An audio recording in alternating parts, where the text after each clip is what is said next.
Good evening, everybody. Hello, hello. Welcome to another episode of Critique Corner with me, Daniel Parker. And me, DB Fastbinder. And if you are returning, welcome back. If you're new, what we do is we critique stuff from our corners. This week we have two movies that are one is definitively a classic, and the other one is in the words of the character, one of the characters from that classic movie is infamous. Yep. It we only have two things to talk about this week, and it's always kind of first off, before I do that, I accidentally grabbed a picture from the wrong Spider-Man movie. So Oh no. while I get one that doesn't have Dr. Octopus reflecting in Spider-Man's goggles, we decided to kind of revisit a famous movie and an infamous movie. Yes. Because it had been many years since we had seen either one of them. And it's like sometimes you go back and you notice things. Like if you'd asked me before, I would have told you that Cops and Robertsons was a perfectly fine family comedy. And on a rewatch as an adult, I was like, okay, there are funny bits, but what the hell is this movie? Yeah. Yeah. Well, to get us started tonight, we're gonna go with our famous one that's actually good, and of course that is Sam Raimi's Spider-Man. The adjectiveless Spider-Man. And Yes. the Spider-Man movies where they weren't obsessed with him in his home for whatever Right. reason. Yeah. I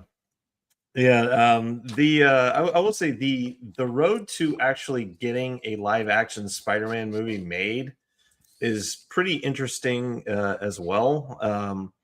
For those of you who probably don't know this, back in the there were actually like two live action Spider-Man TV shows. One that was on here in the US. I think it only lasted a year, and I've seen clips from it, and it is like a train wreck to watch because they had a lot of limitations with what they could do, and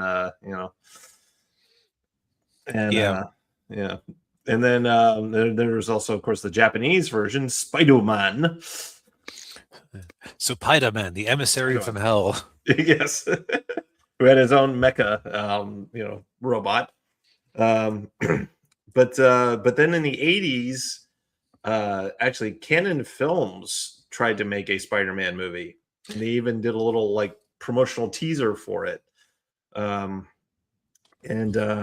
Originally they were going to have Toby Hooper direct it, and for those who don't know, Toby Hooper, he did Texas Chainsaw Massacre, as well as like a whole host of other movies. He did a bunch of movies for Canon. The problem there was that he had absolutely zero understanding of the character. Like he was going to give him like actually make him into a spider, having like 8 legs and Yeah. By the way, Stan Lee basically spent his life from like the 70s onwards in the attempt to get his characters made into movies. Right. Yeah. Yeah, and then then also in the 80s, and then I think then in the 90s, James Cameron tried to do a Spider-Man movie. I've seen like bits and pieces of the script. It would have been a weird, incoherent mess because like Dr. Octopus was the villain, and he would have what was it? He would have been like he would have thought he was Spider-Man or something like that. Yeah, and it would have been R-rated too. So it would have had like a bunch of real heavy violence and language and stuff. And although I think like there was actually one holdover from that movie into this movie, which is that the his Spider-Man's webbing just comes out of him naturally instead of him having to build a web shooters. Yeah. I think of all those movies. First off, how weird would it have been if Canon Films made it work and we would have had Superman and Spider-Man made by the same production house briefly? Ooh. That would have been wild. Oh gosh, now imagining like what if it had actually like okay, so imagine that Superman 4 had come out and been what it was, but like still some cultural cachet. And then imagine that their Spider-Man movie had come out and had any sort of success. Would they have been able to resist the crossover? Oh, probably not. Knowing knowing Lined up the knowing yeah, knowing Golan and Globus, yeah, probably not. like they could have lined up the rights properly. We could have had a Spider-Man and Superman movie in theaters before we had an Avengers or a Justice League movie. Yeah. Which that man, I almost want to see what that would have been like. Oh yeah, yeah. But to get to this movie, Yes, the good one that was actually made. yes. So yeah, so Spider-Man from director Sam Raimi, of course, did all the Evil Dead movies, as well as a slew of other ones. He actually did before this movie, he actually made a quasi superhero movie in Darkman, which was with Liam Neeson, before anyone really knew who Liam Neeson was. But this movie is basically just it's the origin story of Peter Parker, Spider-Man. He's a nerdy teenager who gets bitten by in the comic books it was a radioactive spider, but in this it's just a genetically modified spider. Which is somewhat more scientifically plausible, I suppose. I suppose, yeah. Well, you have to remember in the 1960s, radioactive, radiation, Right. All they knew it was good for was bombs and killing Marie Curie. Yeah. Yeah. So, quick sidebar. Have you ever heard of Operation Plowshare? I haven't. So this was somebody's bright idea to figure out civilian uses for nuclear power and bombs and stuff. So they had the idea of nuking fields to increase the soil fertility. Oh God. Which and also as just instead of having to spend years drilling through hard rock, you just nuke the mountain and you can use it to build a tunnel. Oh no! Thankfully, this did not happen. But yeah. Oh jeez. Oh, and hey, D Rhino, good to see you, man. Hey, man. Yeah. God, no, that would have been catastrophic. Yeah. But yeah, so this movie we're introduced to Peter Parker, Spider-Man, and we find out all about his troubled teen life, or not troubled, but his teenage life not where perfect. He's not perfect. He's raised by his aunt and uncle, Uncle Ben and Aunt May. Uncle Ben was played by Cliff Robertson, who was in the 3 Days of the Condor, which we watched a few months back. Who was he in that one?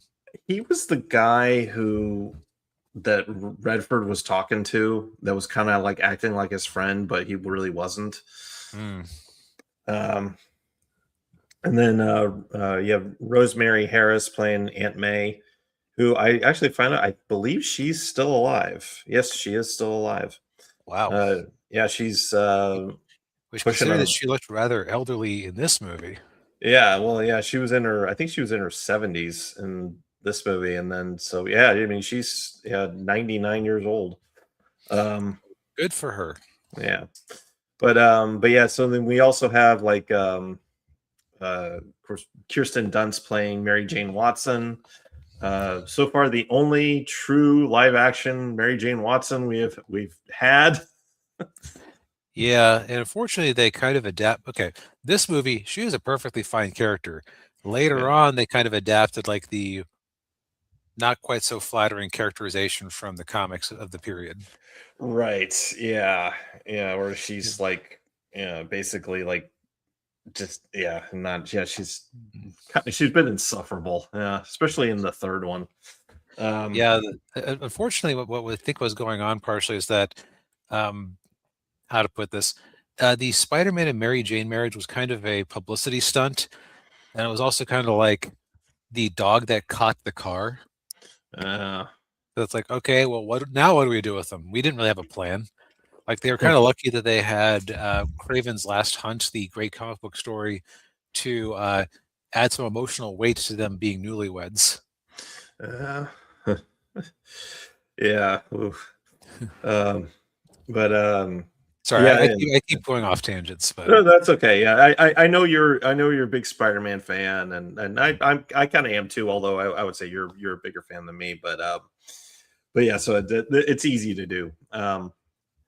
But yeah, so then we also have Peter's best friend Harry Osborn, who's played by James Franco, and then of course Norman, his father, played by Willem Dafoe, in his most Willem Dafoe role, I think. yeah. Also, like this was the probably the peak of James Franco's career, if we're being honest. Yeah, yeah. I would say either this or Pineapple Express. Yeah, and I suppose to a much lesser extent, the Disaster Artist. Oh yeah, yeah, yeah. But yeah, Deron, I missed the part where that's my problem. Yeah, that's yeah, so that's later, of course, the famous words of Peter Parker, just before Uncle Ben. Yeah, I think that let's see. So do we want to go blow by blow in the plot, or do we, or is the movie old enough now that we can maybe go like, hey, if you haven't watched this for some reason, I'm sorry, Andrew Garfield and what's his name do not hold a candle to Tobey Maguire Spider-Man. Yeah, Tom Holland. Yeah, Tom Holland. Thank you. yeah. I think we could probably assume that people in our audience have seen this movie more than once, and and Yeah. maybe even old enough to or like you and me were old enough that we actually saw it in the theater to see it in the theater when it came out. Which boy, that was a fun time. It was, yeah. Okay. Because like, okay, so we'd had X-Men and Blade, Yeah.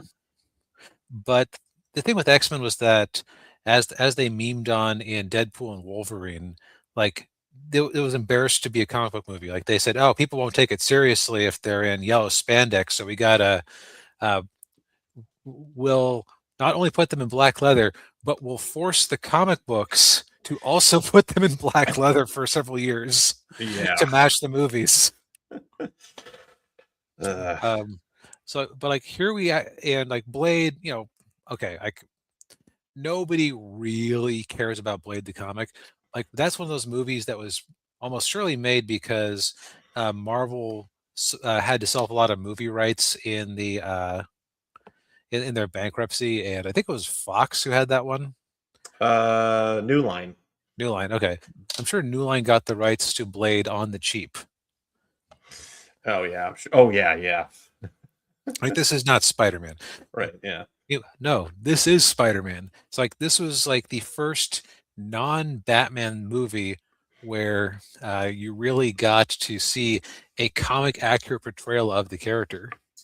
Right. Yeah. Complete with the comic accurate suit and his the characterization and the whole shebang. And yeah. Right, just exceptionally faithful to the character and everything he's about. Yeah. Yeah, I remember those ads too, D Rhino. Yeah. Um but yeah, Dr. Pepper has always been in on movie advertisements for whatever reason. Like yeah. they're always doing superheroes and Jurassic Park. Yeah. Well, they got you got to make money somehow, I guess. Yep. Yeah, and they have the collectible cans too. Yep. Yeah. Remember the Pepsi cans for the Phantom Menace? Oh yeah, yeah, I do. I several years later, I was at a church event or no, a church group, I guess I would say, and they had those. And for some reason, I said, oh, "I'll give this a go."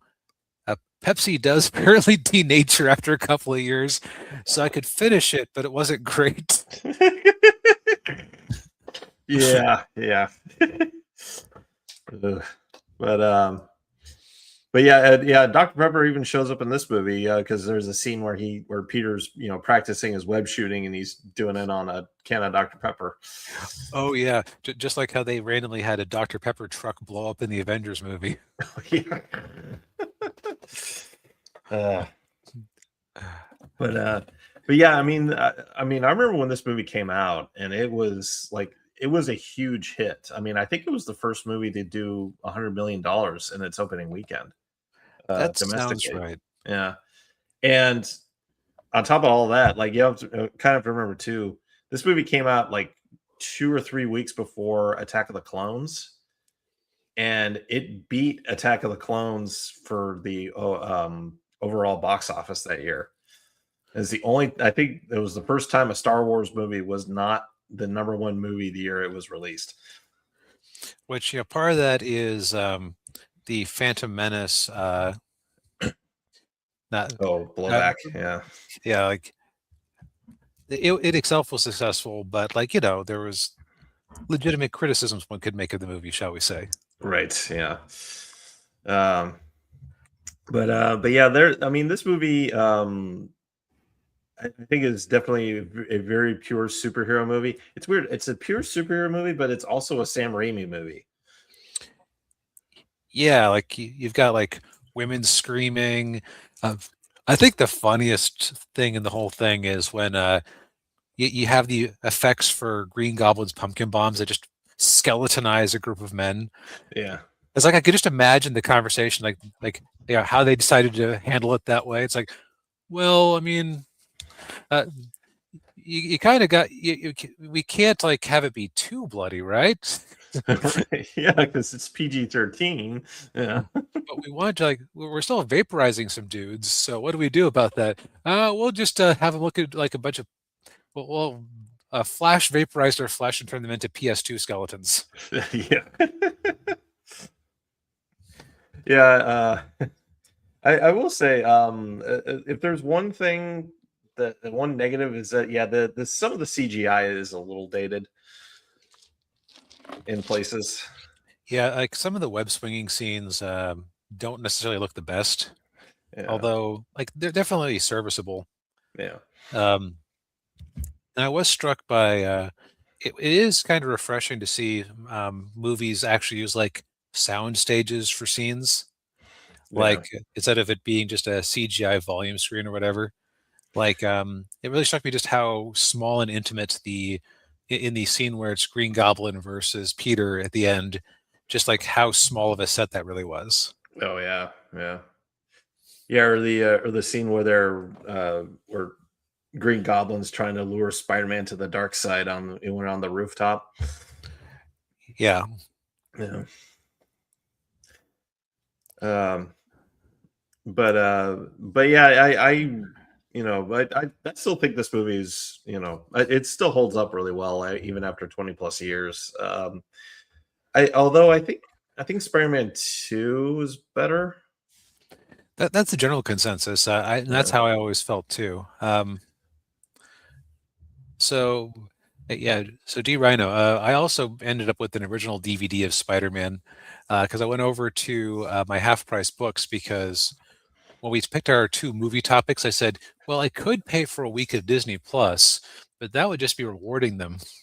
So instead, I'll just go buy a couple of used DVDs and Blu-rays, and I can sell them back if I feel like it. Yeah.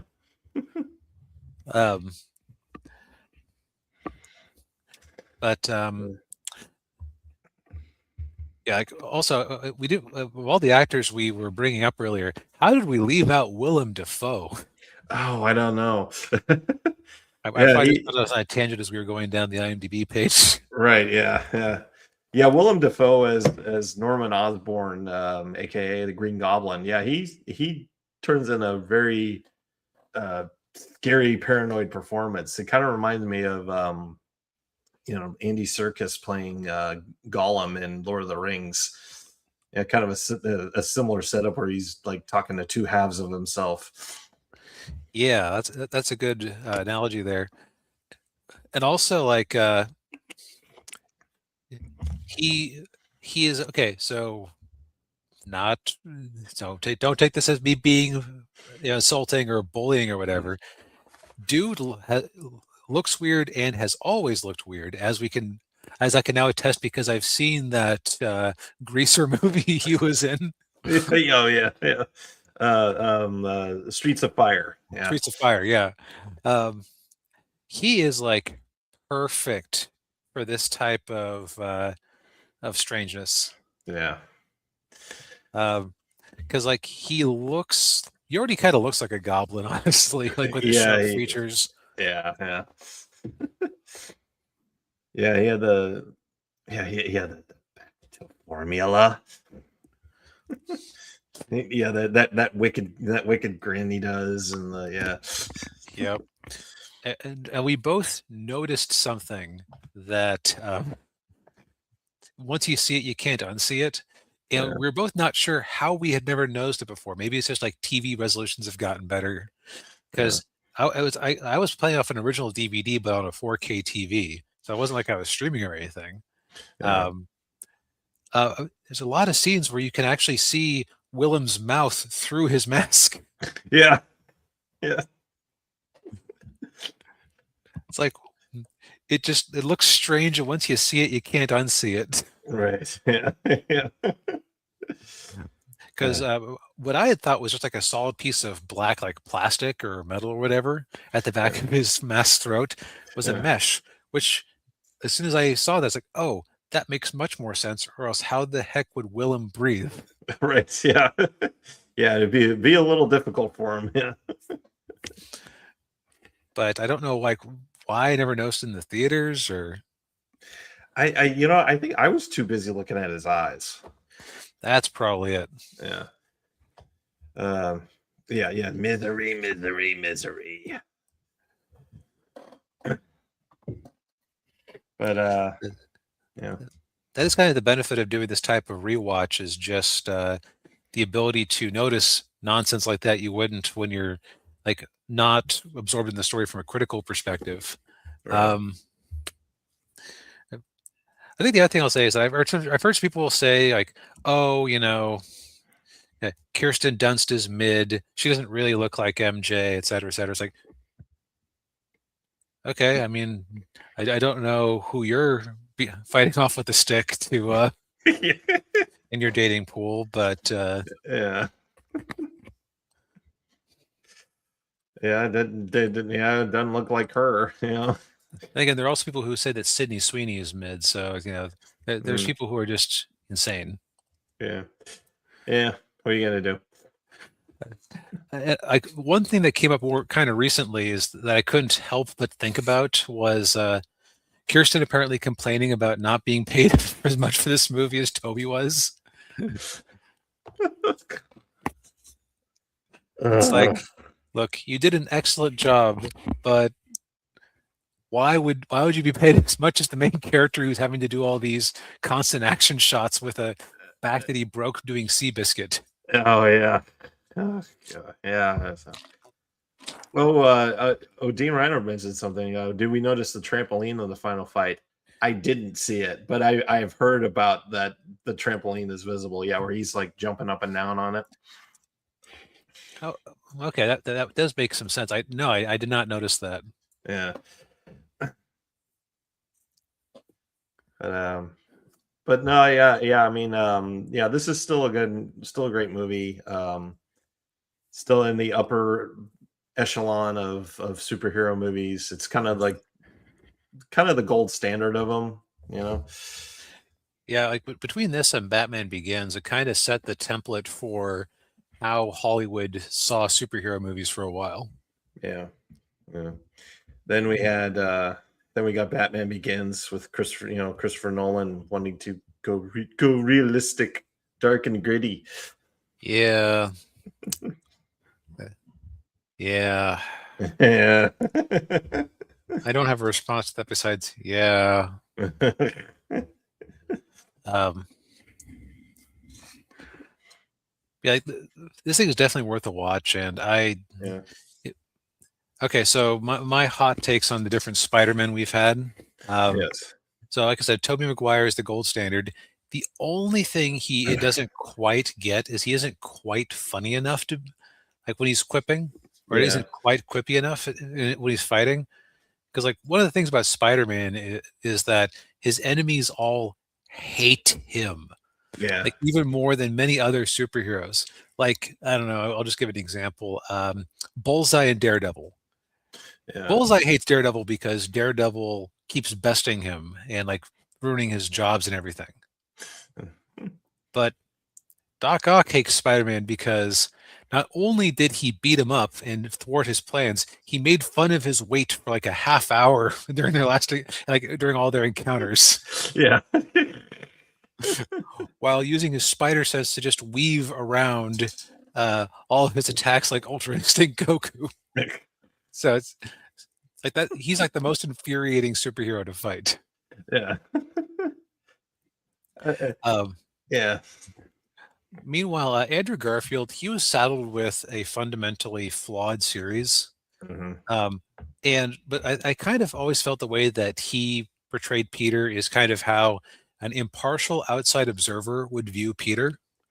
By Yeah. which I mean, Peter can be a bit of a smart aleck.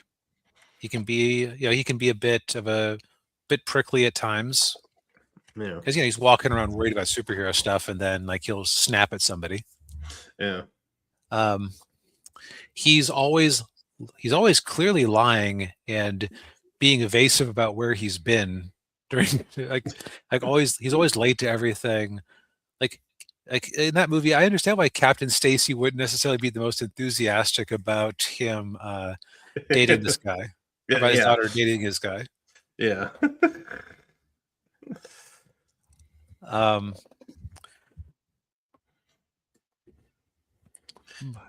but like the problems of that movie are not Andrew Garfield. The problems of that movie are the script. But like his portrayal of it was perfectly fine. Yeah. Yeah. Now, do I think that they should make an Amazing Spider-Man 3? No, that moment, like that was a flash in the pan moment Yeah. where everybody liked Yeah. him after the crossover movie. Yeah.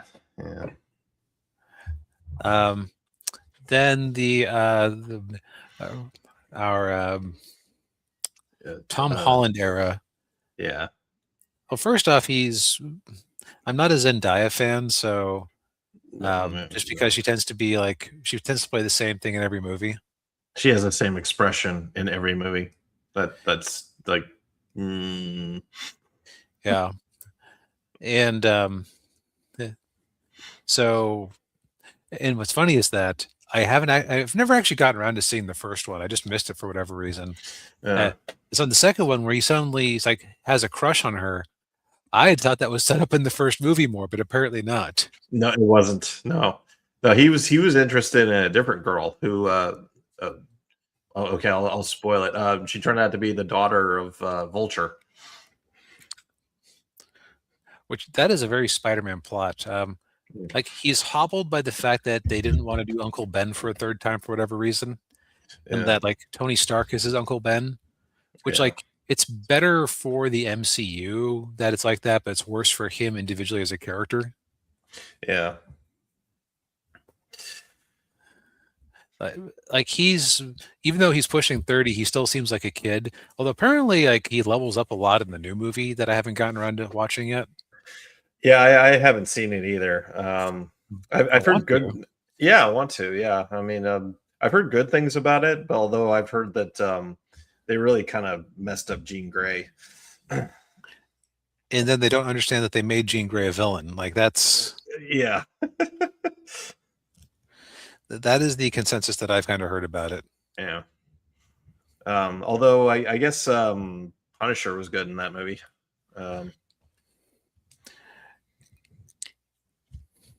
But yeah, so if I have to like pick and choose my elements of Spider-Man, like Tobey like does the best job of he is actually, so my old line I used to give people was Tobey Maguire is how Aunt May would describe Peter. Yeah. And Andrew Garfield is how Captain Stacy would describe Peter. Yeah. Yeah, that's accurate. Yeah.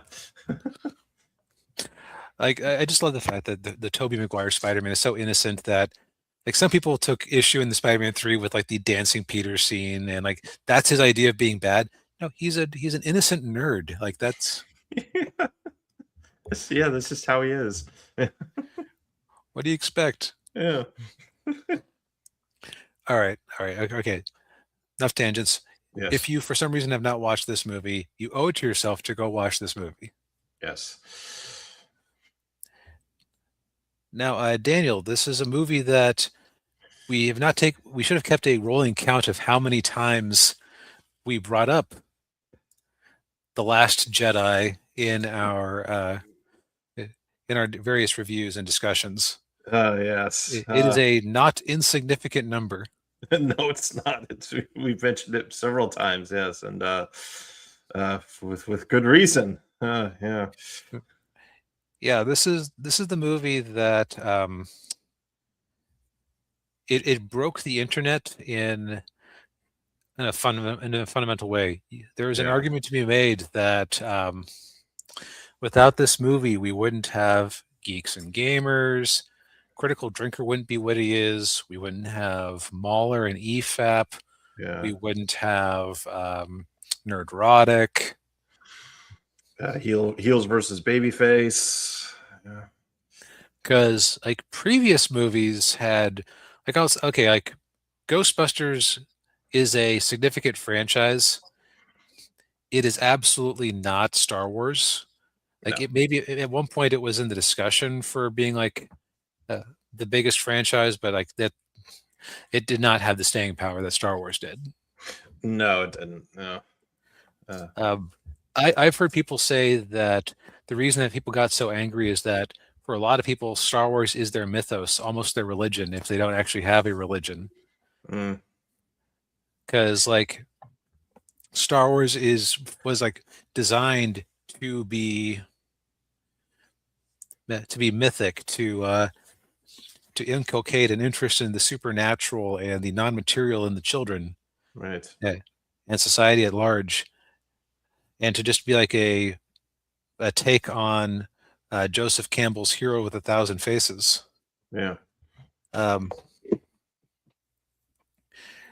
And making an actual, and also I can see why George wanted to start with prequels when he wanted to make more movies. Yeah. Because following up Star Wars is like the original Star Wars trilogy is a hard act if you're actually moving forward in time. Right. Yeah. Well, if George was smart, he would have just had like Timothy Zahn, write some scripts adapting his Thrawn trilogy. Yeah, I also kind of thought that if you wanted to just do like a one-shot movie, the comic books with the clone Emperor Palpatine would have worked well enough as a single movie. Yeah. Like there wasn't enough there for a whole trilogy, but it would have worked well enough for a singular, maybe two movies if you wanted to adapt. Yeah. Dark Empire, that's it. Yeah, Dark Empire. Yeah. But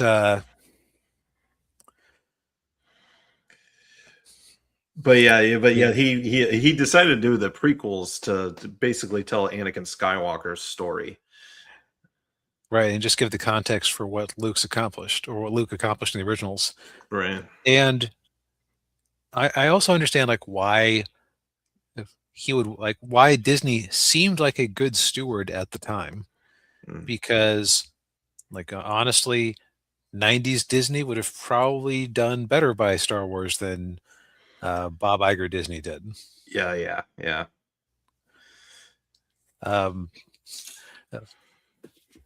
The wild thing to me is that you spend $4 billion for a company like that.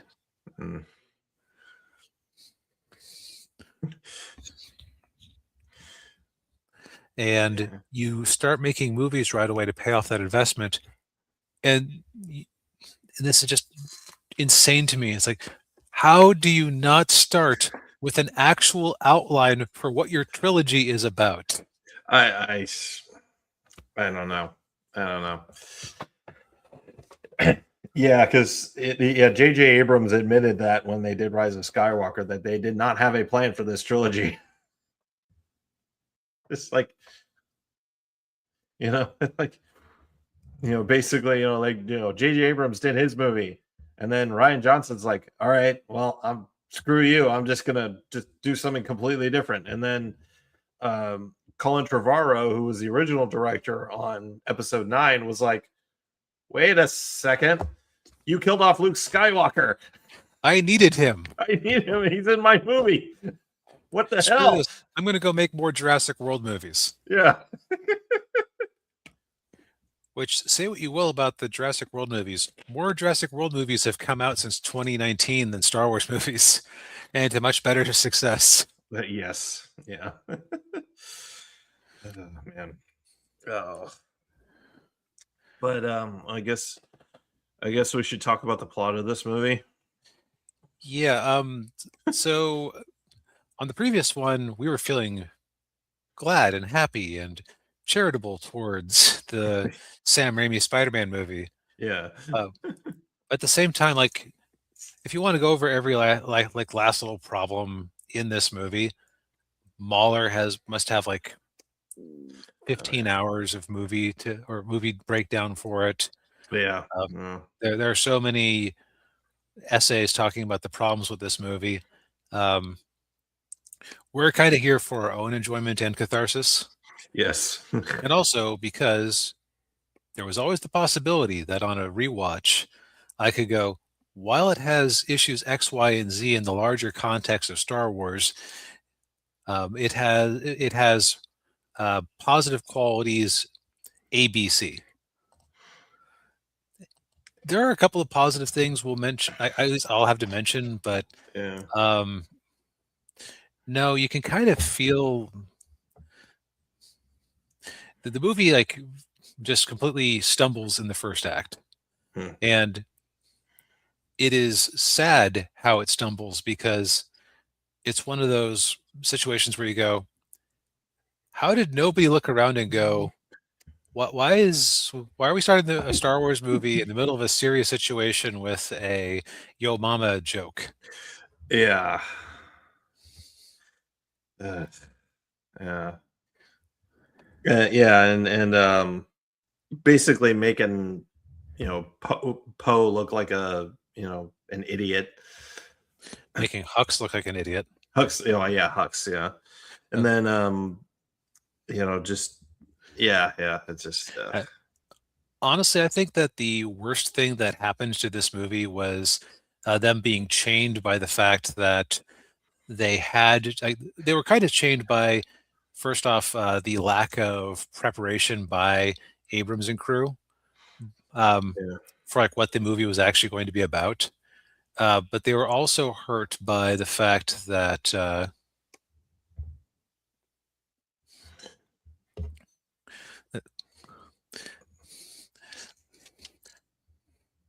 they were also just hurt by the fact that the way the movie ended was Rey facing off with Luke Skywalker, which meant that you couldn't really skip over a lot of time, because you would need to address that somehow. Now, right. And the thing is, like, if you're doing the Star Wars formula, you're kind of a little bit shackled by the fact that the typical Star Wars pan down is like you start from space and you move down and see ships doing something. Right. So you'd have to start mid-fight somehow, or at least like you need some sort of opening action scene. So I get the conundrum they would have with actually, like, because you can't like do the Star Wars crawl then pan down to Luke and Rey and keep the formula. Now, that would of course been significantly better if they had done that, because then you could have had a time skip after that. But the other way that this movie is stuck with time is that they have set up a very odd scenario for the rebels as they're trying to escape. Excuse me, the resistance, Mm. who they start calling rebels about halfway through and then switch back to the resistance at the very end. Yeah. Yeah, they can't decide what to call themselves. Where the bad guys can't decide what to call them. Yeah, yeah. Yeah, and yeah, it's yeah, so the opening scene was just like, yeah, it was, kind of a bit ridiculous, especially when they have the whole bombing sequence, and Yeah, it it's just, like, because again, like, it has to start exactly where the last movie left off, right? yeah, So the First Order, of course, comes looking to wreck shop after the rebels just took out their Starkiller base. yeah. Which in the original trilogy they just kind of skipped over that, and they're like, oh, well, now we're on Hoth. Right. You could, because you could do a time skip, you could, like, you had time to skip over them evacuating Yavin 4. Yeah, And I think there was like a year's worth of time between, so you could have like events they were referring to about, like, oh, like Ord Mantell or whatever, like where Han helped out the rebels. yeah, Like, sidebar, time skips are an important element in your story unless you're like really just going moment to moment and there's like a compelling reason for it, yeah, because it gives you time to, like, okay, as an author there's a tendency to want to show every single thing that happens, but you need that time. Like, you can't show every moment of, say, two characters getting to know each other. You got to skip, like, you got to skip some time. right, yeah, Uh, yeah, that's part of why, like, I think we could never get a sequel trilogy video game of any quality, is because when the heck would you ever try to set it? You have episodes 7 and 8 that just run back to back, yeah, and then you have a gap between 8 and 9 where it's like, well, what the hell are you going to show off there? The rebels are basically it's a small enough army to, spoiler alert, fit inside of the Millennium Falcon. yeah. Like, ugh. Oh. Uh, So anyways, so the rebels are escaping, and then the the First Order can track the rebels with their advanced hyper technology, and so the rebels can't jump away from into hyperspace, and so they end up in a slow speed chase across empty space. yeah. And where are they going? Well, to quote Critical Drinker, don't know. Right, because you have how to put this. I think, like I said, I think they could have benefited from some more time Yeah, to let things play out. My proposal for how you would do this would be, rather than them just hyperspacing to a bunch of empty space, have them have them hyperspace a second time into a nebula, and then they're like, and then you could have, like, oh yeah, the nebulas mess with sensors, and we rebels know the safe paths through the nebula, yeah, because this is like an old outpost. So you could have them, like, sneaking around through the nebula as the First Order is trying to sweep for them, yeah. and they're just barely keeping one step ahead. And it would have kind of looked like the end of Wrath of Khan with the space submarine warfare. Right. Yeah. Yeah, that would have been much better. And that you could have actually extended out a bit, because and have things make much more sense. Because, okay, like, Star Wars has always been very, it can be indistinct how long hyperspace travel actually takes. Yeah. Like, the rules in the movies are basically, it's like, if you need it to be instant, it's basically instant. If you need time for a couple of characters to chat while they're going from Tatooine to Coruscant or whatever, Mm. you have time for the characters to have a chat while the blue hyperspace is in the background. Yeah.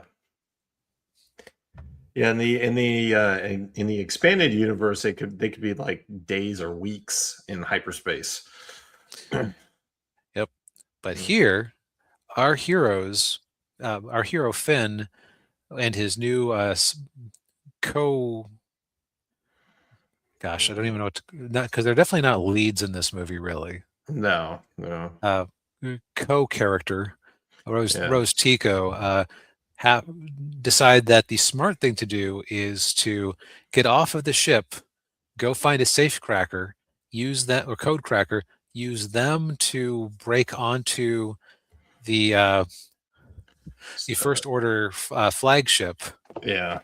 and use that to shut down their tracking device, which again, like they're fast and loose with the rules in the actual movies. But it's like to get to that planet and back in the time period allowed is like that's very convenient. They happen to be just that distance away, just in time for like you show up as the rebels are starting to lose their fuel.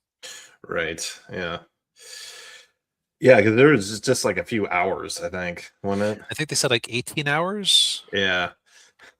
which then does damage to the other plot, which is Rey meeting Luke Skywalker and him refusing to train her to be a Jedi. Right. Yeah. Yeah. The opening. Yeah. The scene, that ended the last movie where she's giving him his old lightsaber, which is also his father's lightsaber, and then he just chucks it over his head like it's nothing. Yeah, and that was a bad scene. At least it was bad with the payoff they gave it. Yeah. Here's the thing. You could have had a storyline with Luke becoming disillusioned about the Jedi and wanting to, as he put it, leave me alone to die or whatever. Yeah. They did not justify it. And actually, I'll say that the prequels kind of they kind of there are some questions about really, Yoda, into exile you will go? You don't have like a better plan of any sort? Yeah. Yeah. Did you just did you scout out this swamp planet as a hidey hole just in case? Yeah. Well, yeah, and Luke even mentions that too, that the old Jedi Order, how like arrogant they got, and how they didn't see that the Dark Lord of the Sith was right under their noses the whole time, and not only under their noses, he was leading the whole freaking government. Yes, and then it's Rey who points out that, but the Jedi also, but it was a Jedi who redeemed Darth Vader. Yeah. And I'm sorry, like it's such a backwards thing Yeah. because, okay,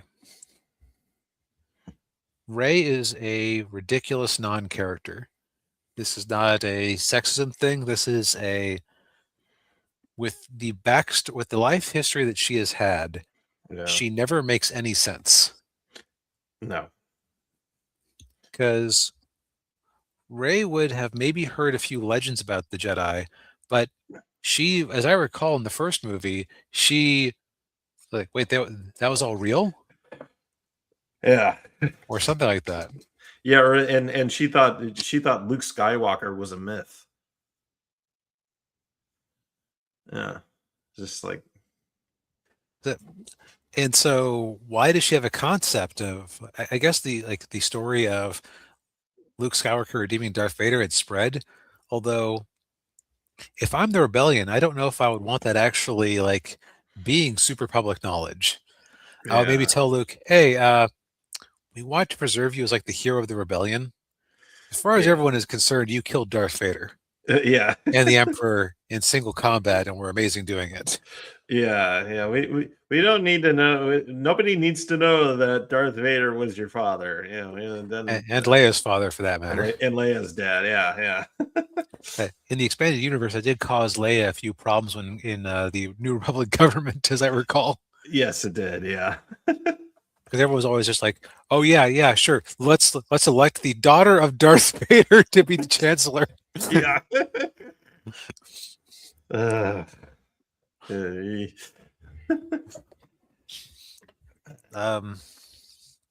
But anyways, there was a way to make Luke into this character.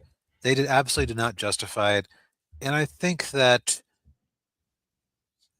making him utterly heartbroken would have been perfectly fine. But at the same time, it's like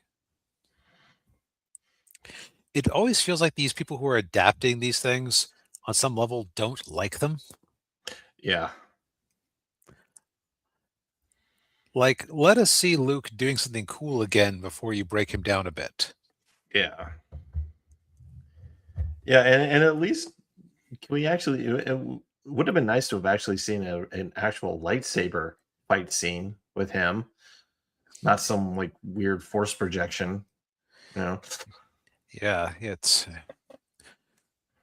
okay. So we're kind of getting into just talking about random points. So Yeah. okay, so trying to give this some sort of more like form here. So Yeah. sorry, because like for a Star Wars fan who has spent a lot of time thinking about this movie, like on a rewatch, it did not change my opinion of it. No.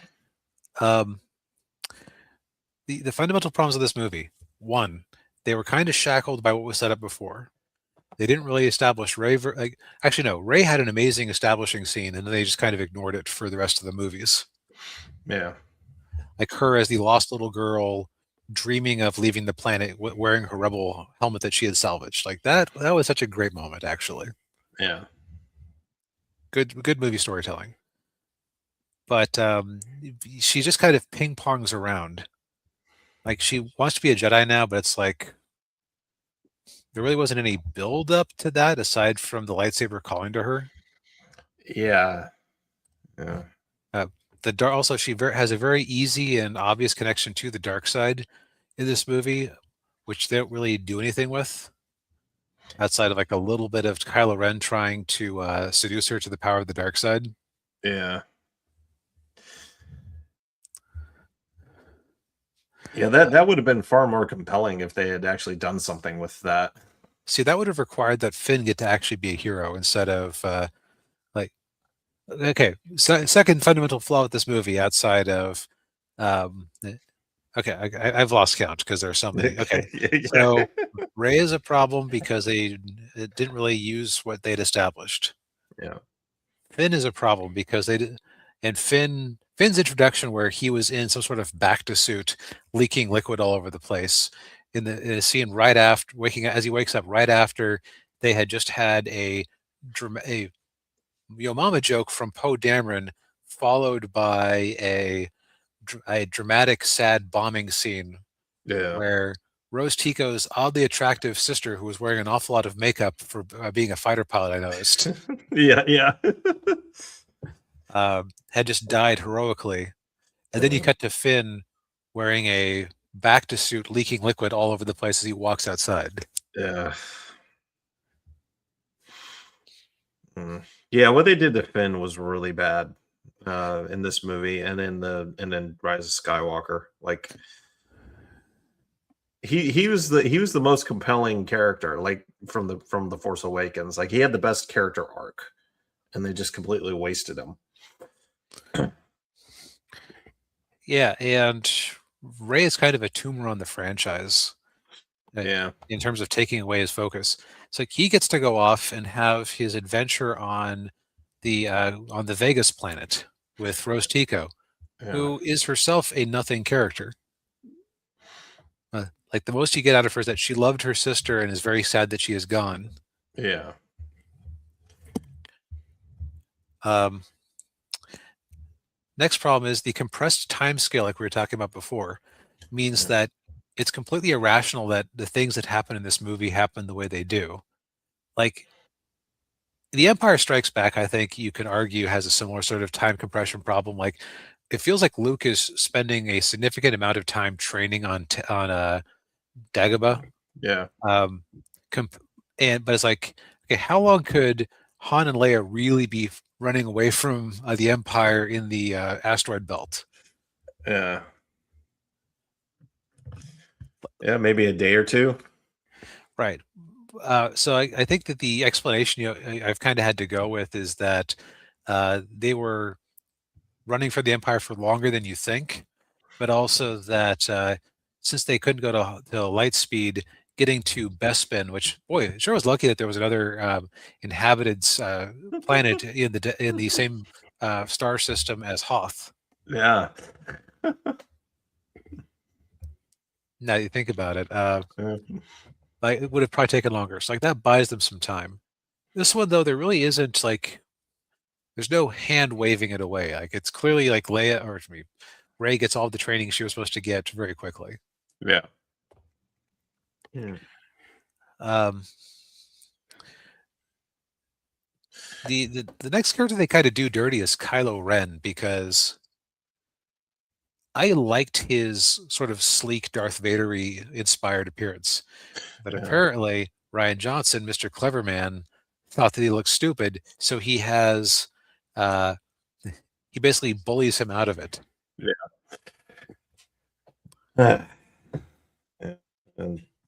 And then there of course there's one character we haven't mentioned yet. Vice Admiral Holdo. Lord, the character that launched 1,000 video essays. Yeah. Played by Laura Dern, who what was her name? What was her character in Jurassic Park? I can't recall off the top of my head. But yeah, she probably one of the worst military leaders in the history of Star Wars. Oh, I would just say in movie history. Or movie history, yeah. Like most incompetent leaders in movie history at least appear to like wants to win. Yeah.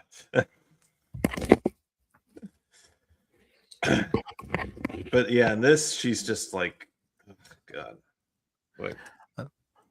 Like just a couple of thoughts off the top of my head as things you could have done differently if you were the resistance in that situation where you're being slowly chased by the Empire. Yeah. First thing you could have done, if there was a way to try to transfer all of your fuel to one ship so you could last longer. Yeah. If there wasn't, just you had transports anyway, just consolidate everybody onto the one ship in advance. Why wait around? And also why did that one pilot have to be on the medical ship as it was being blown up outside of setting up stakes? I don't know. And that never made sense to me. Right, they just wanted the moment of him dying dramatically. Yeah. Yeah. Also, from the First Order's perspective, the so-called explanation of call off the attack that is currently picking apart their ships because we can't cover you from this distance. What? Yeah. Kylo Ren single-handedly destroyed their fighter wing. Yeah. He could probably take out the whole ship if you let him. Yeah. So they had to stop. By the way, that's another advantage that my submarine fight in a nebula scheme would have had, besides buying more time. Yeah. Yeah. And also that gave us the whole Leia Mary Poppins thing, which I think there's a large group of people who were like, okay, like the kind of myself included, who were like, okay, the Yo Mama joke wasn't great. It kind of made me think of Guardians of the Galaxy, and I'm kind of questioning what Luke is doing. And yeah, but like this is all right so far because I'm getting some Star Wars action. And then that Leia Mary Poppins scene was just like, yeah, like I'm out. Yeah, that's like that's the shark jumping moment of the movie right there. Oh yeah, Peter Griffin done.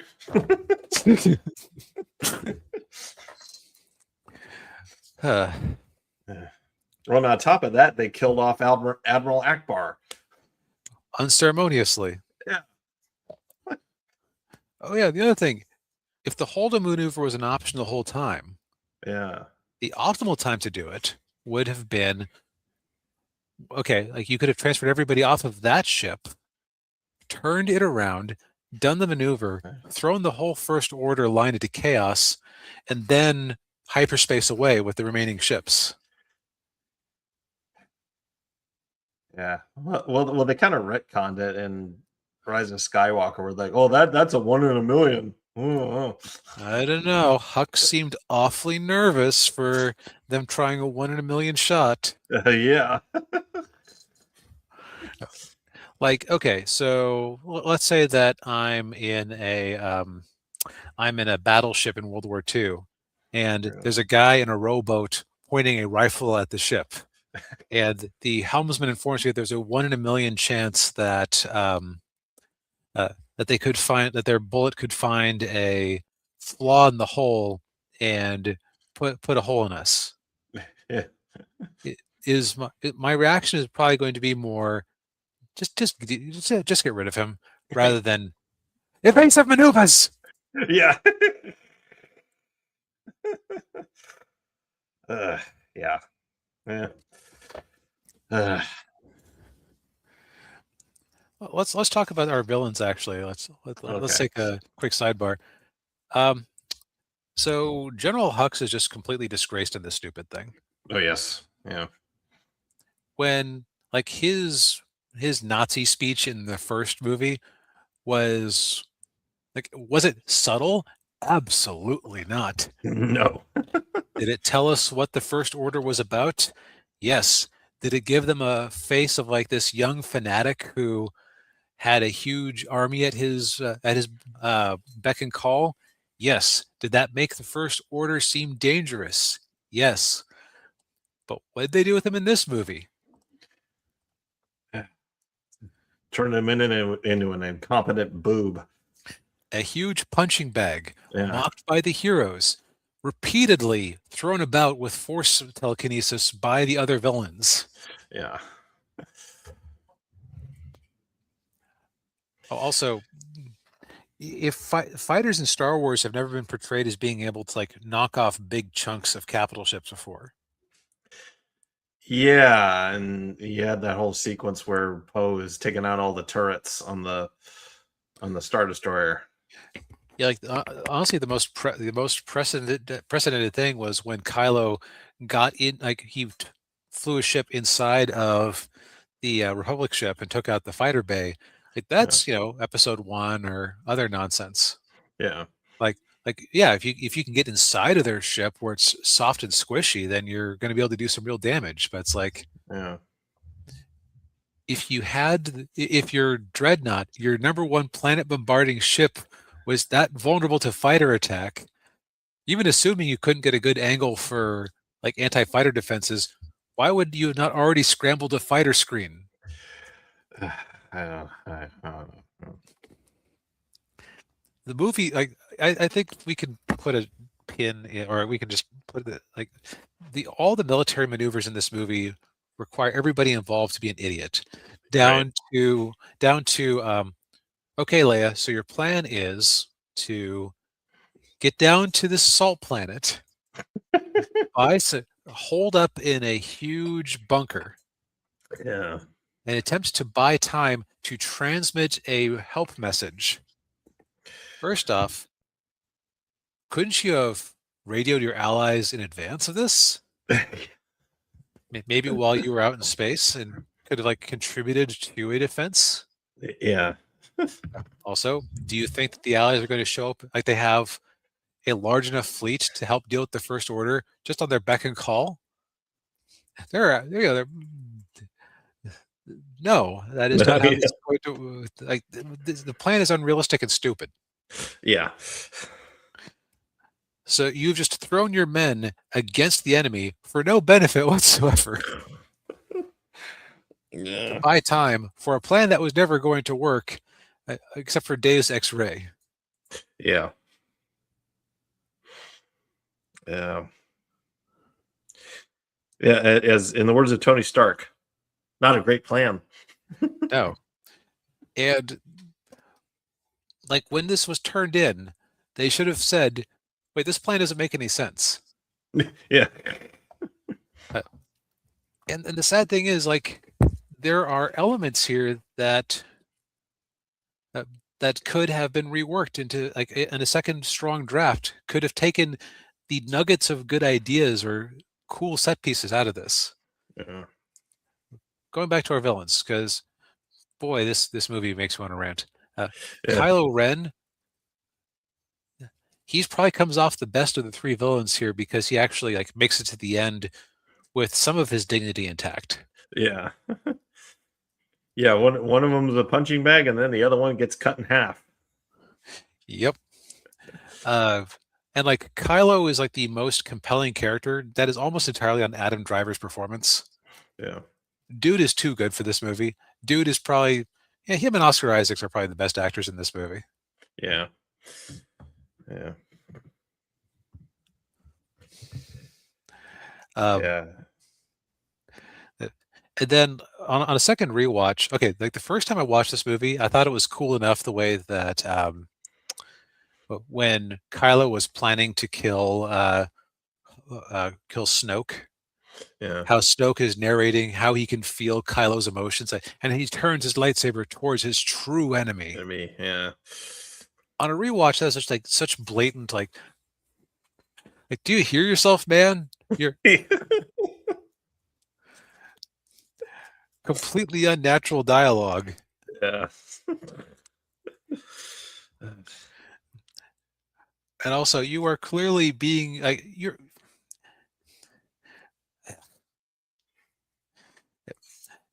It is more of Ryan Johnson not being as clever as he thinks he is and being enabled by multi-billion-dollar companies. Oh yeah, yeah, yeah. The rare bit of praise I'll give is that while if you actually pause it and look frame by frame, that fight scene in the throne room after they kill Snoke is complete nonsense. Yeah. Like just on a choreography level because they wanted it to be like the long take.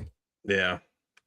On the flip side, like it looks cool. You kind of have to slow it down to start noticing like all the really big flaws with it. Yeah. Yeah, like the one guy who's just like swinging his sword around at nothing. Yeah. Yeah, exactly. Like there.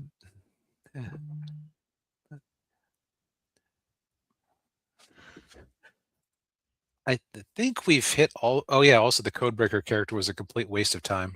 Oh yeah, it was. Movie could have been half an hour shorter if you had just kept all the heroes on this ships and had Finn actually interacting with his seeming best friend Poe Dameron.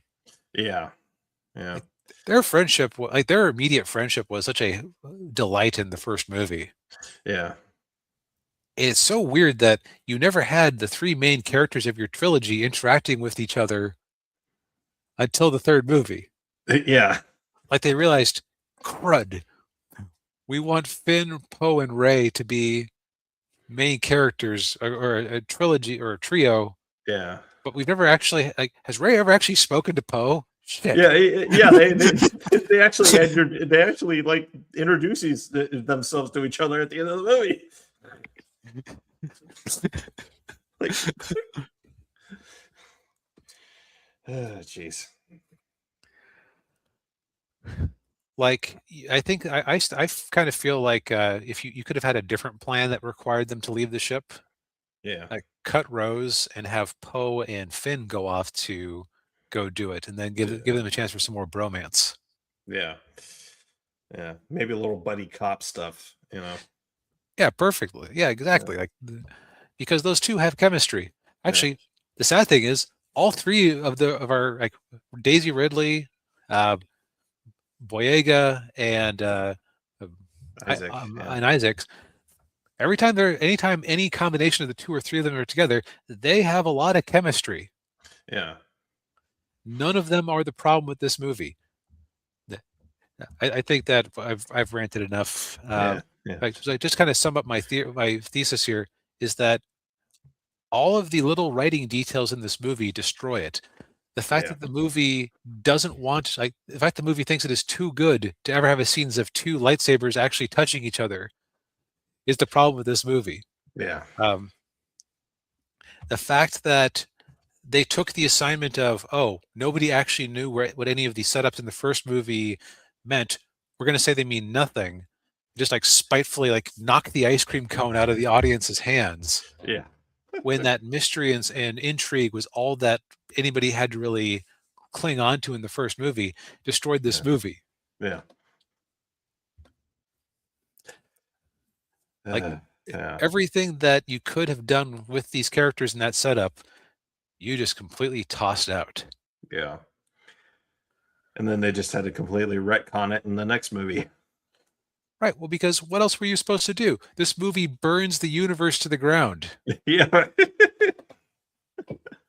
Yeah. Because we don't have Luke Skywalker anymore. We don't. They claim that the First Order rules, but rules Yeah. what? Like the analogy I've heard, and this is not an original. I think the thumbnail for this is going to be like that. I might use that one meme picture of the guy pulling up the calendar. It's like 2026 back to 2017 or whatever. Like Yeah. an angry nerd complaining about The Last Jedi in a YouTube video.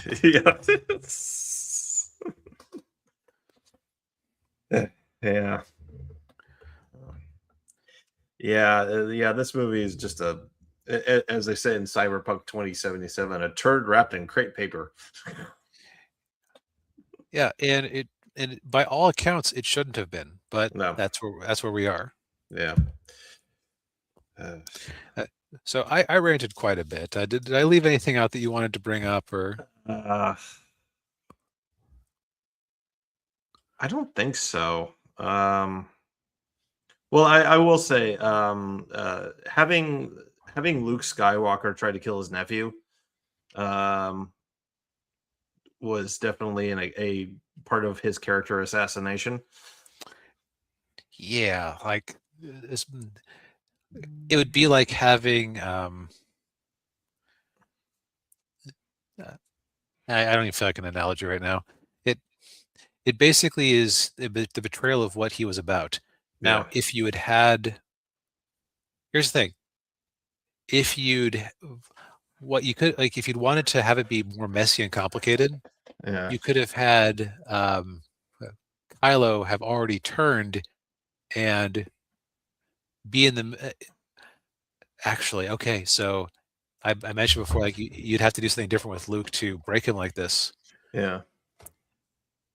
You could this would be very controversial still, but people in that alternate universe wouldn't know the half of what they missed out on. Yeah. You established that Luke had fallen in love with a redheaded woman named Mara Jade. You could have just kind of hint what she was about. Yeah. And Kylo was turning to the dark side, and she confronts him while pregnant. And Kylo kills her. It has a moment of anger and kills her in the confrontation. And that's when Luke attacks. Then it's messy. Yes. Nobody. Then Luke can then you can understand why Luke wants to go off and die, and he spends a decade wrestling with could he have saved Kylo or not, or what should he have done? What should be done with Kylo? Yeah. Yeah. And again, like the expanded universe fans would have been pissed that you had wasted the character that way. Right. Yeah. But it would have at least it would have made many things make more sense. Yeah, it would have, but yeah. Yeah. Nobody asked me anything. Nobody at Disney called you and said, "What should we do here?" Yeah. Yeah. Well, I think I can't think of anything else to really discuss with it. I think we've beaten this horse into the ground. And it's already a well-beaten horse, honestly. Like this was like if you're a regular viewer and you watched this far, bless you. Yes. This was for our enjoyment. Yeah. Yes, it was, and catharsis. And also, like I said at the start, I'm always open to being proven wrong about a movie that I had seen once and it came up with an entirely different impression of. But this was not that time. No. Well, I think we've said all we need to say for tonight. Yep. Yeah. Well, thank you everybody for tuning in. We appreciate it as always. Hit the like button, subscribe to the channel if you haven't already, ring the bell, all that good stuff. And we'll see you next week. Night, everybody. Good night.